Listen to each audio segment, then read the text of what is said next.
The best warm-up for enduro riding and racing.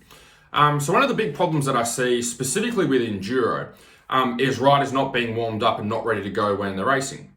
One of the hard things about it is for a lot of enduro events, you don't have practice or time to warm up. And a lot of the time you might have a prologue the day before, and then when it comes to race day, it's just getting on the bike and going. So the first problem that you come up against is you just don't feel comfortable on the bike. You get out there and start riding and things don't feel right, they don't feel normal. It takes you half an hour to get rid of arm pump to start feeling normal on the bike.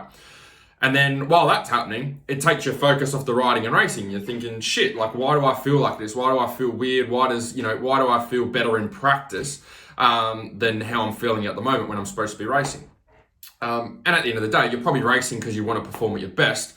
You shouldn't be going into races going, shit, I felt better the weekend before when I was practicing with my mates. So what I'm going to do in this video is just give you the 3 steps formula that I use to help our riders get warm and get ready for races.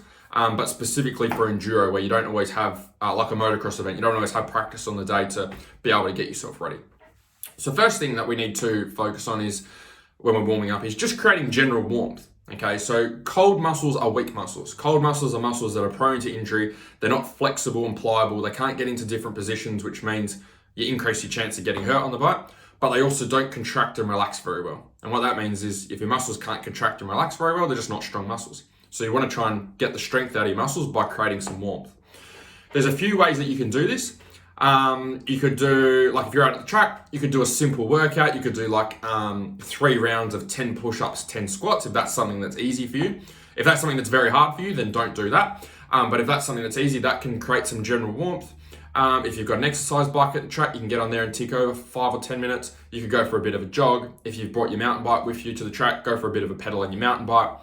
If you're able to have a look at the track, go for a walk, okay? And go for a walk maybe in your riding gear.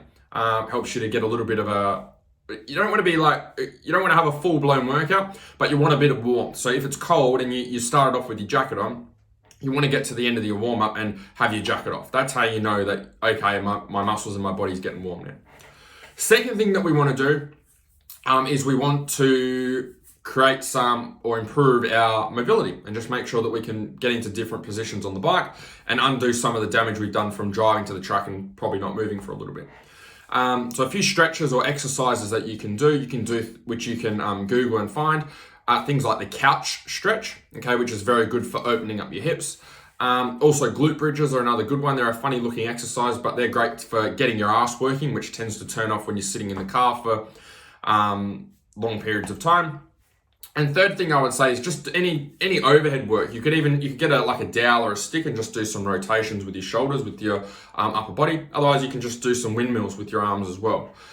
Really what we're doing is we're just trying to open up our shoulders and open up our hips and get them moving a little bit better, get rid of any tightness or restriction that's there. But we want to make sure we've done that once we're already warm. Third thing we're doing, and this is harder to do at some events and easier to do at other events, is we want to do a warm-up specific to what we're going to be doing in the race. So if you're doing like a hard enduro, you want to be doing maybe some skills work, okay? Or go and do an easier section of hard enduro before you get into the tougher stuff. If you're doing a long desert race, okay, go and do something where you can slowly wind up the speed and get up to your race pace. So ultimately what we want to do is we want to warm our body up in the exact motions, okay, or the exact movement that we're going to be doing in the race. And that's easier said than done, because at a lot of enduro events, like I was saying at the start, you rock up to the event and it's race time and it's just go from the start.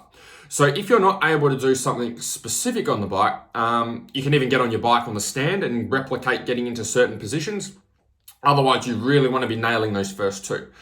So if you're doing no warm up at all at the moment and you're just going completely cold to 100%, you're going to notice a massive difference just from doing steps 1 and 2.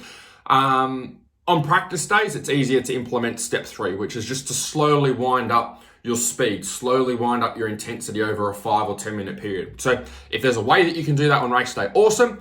Otherwise, really knuckle down on steps 1 and steps 2.